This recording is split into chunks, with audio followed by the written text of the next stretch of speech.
Offer letter കിട്ടിക്കഴിഞ്ഞാൽ നമ്മളെ ജോലി കൺഫേം ആണോ? നമ്മുടെ ദുബായിൽ ഒരുപാട് ആളുകൾ വിസിറ്റ് വിസയിൽ വന്നിട്ട് ജോലി അന്വേഷിക്കുന്നുണ്ട്. പല ഇന്റർവ്യൂസും അറ്റൻഡ് ചെയ്യുന്നുണ്ട്. ആ ഇന്റർവ്യൂവിൽ ചില ഇന്റർവ്യൂസിൽ നമുക്ക് സ്പോട്ടിൽ തന്നെ ഫീഡ്ബാക്ക് കിട്ടും, സാറ്റിസ്ഫൈഡ് ആണ്, നിങ്ങൾ റൂമിലേക്ക് പോയിക്കോളൂ, ഓഫർ ലെറ്റർ ഇത്ര ദിവസത്തിനുള്ളിൽ അയച്ചു തരാം, സൈൻ ചെയ്തതിനു ശേഷം നിങ്ങൾ വന്ന് ജോയിൻ ചെയ്യാമെന്ന് പറഞ്ഞുകൊണ്ട് നമ്മൾ ആ ഓഫർ ലെറ്റർ പ്രതീക്ഷിച്ചുകൊണ്ട് നമ്മൾ റൂമിൽ വെയിറ്റ് ചെയ്യും.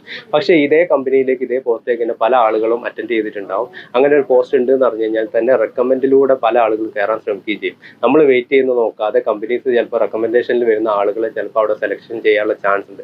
നമ്മളൊരു ആഫ്റ്റർ 1 വീക്ക് ഒക്കെ ഇതേ കമ്പനിയിലേക്ക് കോൺടാക്ട് ചെയ്യുന്നു, അതിന്റെ റിസൾട്ട് എന്തായെന്ന് അറിയാൻ വേണ്ടി കോൺടാക്ട് ചെയ്യുമ്പോൾ അവർ പറയാൻ ചാൻസ് ഉള്ളത് അത് വേറൊരു ക്യാൻഡിഡേറ്റ് ഫില്ലായി പോയിട്ടുണ്ട്, ഇനി നെക്സ്റ്റ് വേക്കൻസി വരുന്ന സമയത്ത് അറിയിക്കാം എന്ന് പറയുന്ന ഒരു അവസ്ഥ ഉണ്ടാവുന്നുണ്ട്. പല ക്യാൻഡിഡേറ്റും ഇങ്ങനെ ഒരു അവസ്ഥ വന്നിരുന്നുണ്ട്. നമ്മൾ ഒരുപാട് വിസിറ്റേഴ്സിന്റെ അനുഭവങ്ങൾ കാണുന്നതാണ്.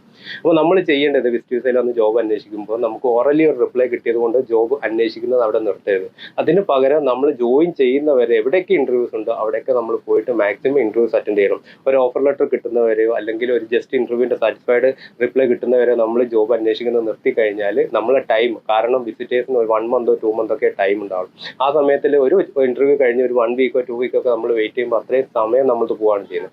നേരെ മറിച്ച് നമ്മൾ ഡെയിലി ഇന്റർവ്യൂസ് പരമാവധി ജോബ് അന്വേഷിക്കുക. അതിൽ നിന്ന് ഏത് പോസ്റ്റിനാണോ നല്ലൊരു പോസ്റ്റ് നമുക്ക് കിട്ടുന്നത്, ജോയിൻ ചെയ്യാൻ പറ്റുന്ന അതുവരെ നമ്മൾ ജോബ് നോക്കിക്കൊണ്ടേയിരിക്കണം. അല്ലാതെ നമുക്കൊരു ഓഫർ ലെറ്റർ കിട്ടി അല്ലെങ്കിൽ ഒരു സാറ്റിസ്ഫൈഡ് റിപ്ലൈ കിട്ടിയെന്ന് വിചാരിച്ചുകൊണ്ട് നമ്മൾ അതിനു വേണ്ടി വെയിറ്റ് ചെയ്തിരുന്ന ഇങ്ങനെ നമ്മൾ ടൈം സ്പെൻഡ് ആയി പോയി നമുക്ക് നല്ലൊരു അവസരങ്ങൾ നഷ്ടപ്പെടാനുള്ള ചാൻസ് ഉണ്ട്. അതുകൊണ്ട് നിങ്ങളോട് പറഞ്ഞു തരാനുള്ളത്, ഒരിക്കലും നമ്മളൊരു ഓഫർ ലെറ്റർ അല്ലെങ്കിൽ ജോബിന് ജോയിൻ ചെയ്യുന്നവരെയോ നമ്മൾ ആ ഒരു കമ്പനിനെ വിശ്വസിച്ചുകൊണ്ട് വെയിറ്റ് ചെയ്ത് മാക്സിമം നമ്മളെ കൊണ്ട് പറ്റുന്ന അത്രയും ഇന്റർവ്യൂസ് ഡെയിലി നമ്മൾ അറ്റൻഡ് ചെയ്തുകൊണ്ടിരിക്കുക, മാക്സിമം അപ്ലൈ ചെയ്തുകൊണ്ടിരിക്കുക. Thank you.